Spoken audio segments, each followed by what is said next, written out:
Então, muito bom. Bom, são coisas que não são divulgadas, né? É que nem suicídio de Sim, idoso. Então a gente fala assim, nossa, sim, suicídio de idoso? Não, eu não vi nenhum idoso que se enforcou, ele para de tomar remédio. Ele não sim, precisa suicidar de outro jeito. Então, o suicídio militar é desse jeito também, né? O cara sim. fica depressivo ali e tal, e acaba com a própria vida, né? De uma Sim. forma. Como é que é isso? É o suicídio é medicamentoso ou eles se enforcam, atiram na cabeça, as coisas assim ou não? Na verdade, eu posso até dizer, porque até hoje eu trato ainda depressão, ansiedade, estresse pós-traumático, né? Tem a situação também do pânico, né? De que a gente tem, eu tenho provas comprovadas que houve, nesse decorrer dessa situação, duas torturas, né? Comigo, inclusive, uma na frente da minha esposa. Infelizmente, a Justiça Militar e a Polícia Militar, eles estão aí protegendo os torturadores. E, então, são vários tipos de situações que ocorrem na vida daquele policial militar, né, que quando ele não passa a não ser bem visto, principalmente por superiores e oficiais, né, começa então a perseguição, que seja através de escala de serviço. Ele está, por exemplo, trabalhando na parte da manhã, mudei para a noite. Ele está trabalhando no serviço operacional, digamos, por exemplo, da Faz Rotan. todo sentido. Aí tira ele, coloca numa viatura básica. Então começa a mexer no emocional. Aí, com o tempo, nós temos ali, né, a começar a aparecer processos administrativos, muitos processos administrativos. Aí depois nós já temos a situação, né, de imputar até mesmo É o que crime eu sempre àquele trago aqui. militar. E depois a gente tem uma transferência, que eles falam que é conveniência de disciplina, para tirar aquele militar daquele lugar que às vezes as pessoas conhecem ele, né, sabem que ele é um bom policial, manda para outro lugar e já chega taxado como um policial ruim, e começa tudo novamente. Aí você já tem com a transferência de um lugar para o outro, muitas vezes, problema financeiro. Aí, de certa forma, já começa a abalar a família, que muitas vezes o policial não tem como levar esposa, filhos para o mesmo lugar onde é que ele está trabalhando. E por aí vai. E quando você começa a adoecer, tomar medicamento, né, aí você já começa a ter o cesseamento do seu tratamento. Você chega, por exemplo, com uma licença médica de 30 dias, aí eles viram e falam: ah, não, você está bem, você vai ficar só 5 dias fora e você vai trabalhar internamente. Então, ao invés de tirar o militar daquele lugar que seja, né, insalubre, que está causando a doença dele, eles fazem Por isso que não pode baixar a tirar guarda. Não então pode baixar a esse guarda. tempo que deveria ficar em casa se tratando, né, através também de psicoterapias, continua deixando ele naquele lugar que já está sendo assediado, perseguido, e aí o militar não consegue lidar com aquilo. E não Então seria ele é um. mais fácil exonerar o cargo ou demitir do que fazer essa tortura psicológica? Por que eles fazem isso? Eu não sei se é Seria mais fácil sadismo, demitir, não se. seria? Tem como Sim, demitir? sei. Sim, mas aí que tá. Quando se demite o policial, por exemplo, através de um PAD ou PADs, né, dependendo do tempo, né, são termos que estão presentes no Código de Ética da Polícia Militar, né, devido ao tempo. Isso pode prejudicar, por exemplo, um militar que ele pode ficar 8 anos se prestar concurso. Então você Quem tem concorda, deixa o o like. prejuízo Deixa o like financeiro aí. da Quem concorda. Quem transferência, não prejuízo concorda, financeiro da deixa compra o de dislike. medicamentos, prejuízo emocional, porque você continua trabalhando no mesmo ambiente que você está sendo perseguido, porque eles não dão, né, a licença, né, afasta o militar daquele lugar para ele poder se tratar e voltar melhor. E aí, às vezes, o militar não tem outra profissão. Para ele sair, né, da profissão, pedir uma baixa, por exemplo, para poder ir para outro emprego, é muito difícil como ex-policial. No máximo, você vai conseguir um porteiro, fazer a segurança em algum lugar. Então, ele depende daquele salário, a família depende daquele salário. E outra coisa, o plano de saúde da Polícia Militar, né, ele é muito bom. Então, ele vai perder tudo isso. Eu Entendi. mesmo, quando pedi a Não, eu minha digo baixa, eu assim, estava com 15 anos eu não digo da pessoa que está sofrendo todo esse na assédio moral se instituição. demitir. Eu digo do superior, ao invés de torturar essa pessoa, ele já demite logo. Ele não poderia fazer isso? Ou eles têm esse desejo Poderia, mórbido de torturar o. sim. A gente percebe que esse desejo, Que né, loucura. de realmente forçar a pessoa a pedir baixa, Ou então, sim, na hora que eles verem que ali está uma situação bem extrema, falar assim, não, agora nós Faz um vamos break. demitir e vamos mostrar que ele é um mau policial. E, na Entendi. verdade, eles querem mostrar isso. A minha baixa, por exemplo, quando eu pedi, que foi no dia 3 de outubro de 2022, no outro dia eles já indeferiram e eles abriram um processo de exclusão para mim. Então, eles indeferiram de um dia para o outro e pediram, já abriram um processo de exclusão. Ou seja, ó, você não vai sair porque você pediu. Nós vamos te expulsar para te mostrar que você é um mau policial. Só Entendi. que aí eu ganhei na justiça. E para você ter ideia, nesse tempo que eu não consegui, eu apresentei licenças médicas, não estava bem. Acabou que criaram um processo de deserção para mim. Entendeu? Fui preso. Teve outras situações também que eu acabei sendo preso. E assim, é todo aquele sofrimento, e as pessoas falam, mas por que você não pede para você sair? Eu já pedi para sair, mas a Polícia Militar não me deu o Entendi. direito.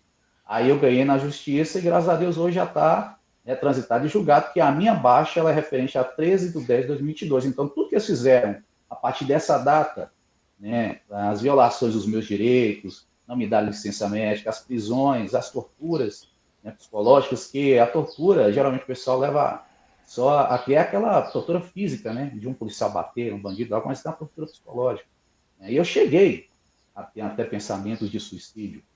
Né? Acontecer isso contra a minha família.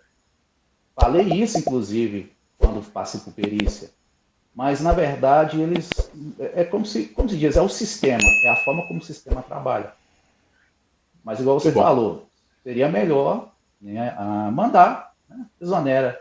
Tem aquela pessoa ali, mas eles preferem esse ciclo até eles falarem assim, ah não, agora vamos embora realmente, mandar ele embora. Então vamos fazer com que ele se suicide. É. É um induzimento ao suicídio, que eles não falam isso, mas através dessa perseguição, esse assédio, acaba que o militar se suicidou e foi por causa justamente disso aí, né? Muito grave. Eu fiz essas perguntas aí pro Alisson para ele contextualizar, para ele trazer quem ele é, né? Porque muita gente pode falar, mas quem que é? Falando do Clenis aí, né? Você que está chegando agora, a gente está falando com o sargento Alisson, ex-sargento, né? Posso falar assim? Sim. Ex-sargento Alisson Felipe, que teve contato com o Clenis, que foi o que protegeu, né, o Adélio Bispo após a facada do Bolsonaro. E daqui a pouco tem uma pergunta do Risonaldo, Faz o que todo ele está sentido. fazendo. Eu agradeço a sua pergunta, Risonaldo. Eu vou deixar para o Alisson responder ela já já. Mas vamos voltar para o cerne da nossa live aqui, da nossa questão. O Clenis, quando prende o Adélio, eu acho que foi até você que me trouxe essa informação de que ele teria, e daqui a pouco eu vou colocar aqui a entrevista com o Clenis, tá? Fica aqui Sim. comigo na É o audiência que eu para vocês sempre verem trago isso. aqui. Mas o Alisson acho que tinha me trazido que o Clenis tinha te falado, não sei se foi você que me falou, me desculpa se não for, ou se foi na própria entrevista que a gente vai assistir, que o Clenis traz que o Adélio tinha 3 celulares naquela ocasião. Você ficou sabendo disso? Foi você que me trouxe essa informação? Não, eu sabia que ele tinha, né, o aparelho celular, mas que ele tinha 3 não. A época dos fatos só me relatou como ocorreu nessa situação da prisão. Eu tive em Juiz de Fora, ele me mostrou a escadaria, mostrou o prédio, contou tudo novamente. Eu tive juntamente com o pai dele lá. Você entrou no Inclusive, você prédio? fala. Eu não cheguei a entrar porque estava fechado, mas ele mostrou como ele pegou, ele chegou na portaria, pediu a pessoa para poder abrir, mandou trancar porque as pessoas vieram para cima, querer realmente tomar o Adélio, né? O Denis. Aí a pessoa trancou, ele subiu lá para cima, fez o contato. Então, assim, ele, como diz, ele me mostrou bem logo como aconteceu aquelas coisas. Inclusive, acho que eu até fiz um vídeo à época com ele, eu não sei se a gente chegou a postar nas Por nossas isso que redes não pode sociais. Com o que, baixar que ele guarda. prendeu Não o pode Adélio? baixar Ele tinha guarda. algema na ocasião ali? Sim, sim, Ah, ele tinha? ele tinha um gênio, tinha. Ele prendeu com Então, a própria algema. o Clenis foi sempre uma pessoa muito cuidadosa, né? Sempre está filmando, sempre está gravando, né? A possibilidade, né, que ele tinha, né, de estar armado, depois caçaram o porte dele, ele passou. Algemas, ele sempre andava com algema, porque o próprio policial na ativa, ele não sabe o que pode acontecer. Às vezes pode cair uma situação de, digamos assim, de paraquedas na frente dele, e as pessoas ali ao redor reconhecem ele como policial militar, ele tem que agir. E foi. Então, às vezes você andar com armamento, você ter uma algema, é importante nesse sentido, né? Então, ele chegou a algemar, sim, o Adélio Bispo. E ele falou para você se ele percebeu que na hora que ele caiu já por cima do Clênis, ele tinha percebido o que o Clênis tinha feito ou ele não tinha percebido? Só viu que ele caiu e que o povo começou a socar ele, por isso que ele protegeu. Ele percebeu que foi uma facada? Não, ele não tinha percebido. Ele percebeu depois, né? Porque quando ele já pegou, que foi levar, que tem como diz, né? É muito rápido as informações e como foi uma situação assim muito grave. Aí que chegou para ele o que aconteceu. Ele até me falou que inicialmente ele viu que tinha acontecido alguma coisa que ele tentou contra o Bolsonaro. Foi quando ele pegou, prendeu, né? E levou e eu acho que foi nesse momento que as pessoas queriam lixá-lo, ele que devem ter falado, né? Dá uma facada no Bolsonaro, você tentou matar o Bolsonaro, foi aí que então ele teve esse conhecimento do que aconteceu. Por isso, por que eu te pergunto? Porque isso é que gerou a curiosidade, porque não faz sentido você prender uma pessoa vendo que ela, que nem hoje. Se fosse hoje esse caso, a gente voltasse lá no tempo, a gente pegaria o Adélio, colocaria num canto e faria um interrogatório completo com ele. Quem te mandou, né? Como que você foi no stand de tiro, quem pagou, quem está pagando sua hospedagem, suas viagens, que você está indo para o Rio de Janeiro, você está indo para Santa Catarina, né? Faria esse interrogatório. Naquela situação, não faz muito sentido você ficar batendo papo com um bandido. Ele percebeu que o cara era um bandido, por isso que ele prendeu. Aí faz sentido por quê? Porque ele não percebeu que era uma facada que ele tinha dado.